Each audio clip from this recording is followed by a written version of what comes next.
parlons de Goma. La situation est la suivante. Le Rwanda, via ses forces spéciales, est présent dans la quasi-totalité des points stratégiques de la ville de Goma.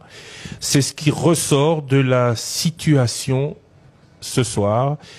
Et les images qu'on ne pourra pas vous diffuser,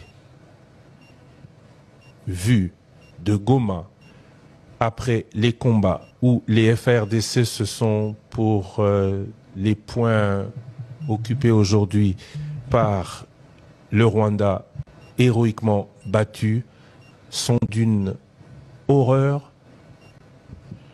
indescriptible. Les forces spéciales rwandaises seraient, selon des informations données de sources internationales, intervenues en nombre supérieur à 10 000 hommes. Et alors qu'hier soir, les FARDC avaient récupéré la RTNC notamment, et que l'aéroport n'était pas sous leur contrôle, cette nuit, des milliers de soldats sont intervenus dans la ville. Ce matin, le ministre d'État Mwindo Nzangi nous le disait à mots couverts.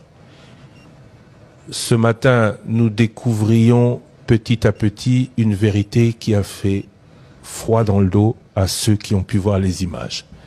Ceux de Goma pourront vous en parler, mais la vérité sur Top Congo FM étant la règle, nous devions vous dire que ce matin a eu lieu dans le chef-lieu de la province du Nord Kivu un vrai carnage.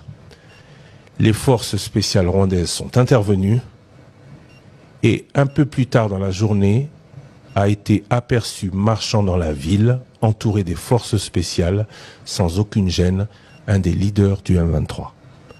Donc, en ce qui me concerne, on ne parle pas à la première personne du singulier, on ne parle pas, un journaliste ne donne pas ses émotions sur antenne, mais en ce qui concerne ce que le journaliste que je suis a vu, il est clair que ces combats ont opposé les forces spéciales rwandaises au FARDC et au Wazalendo.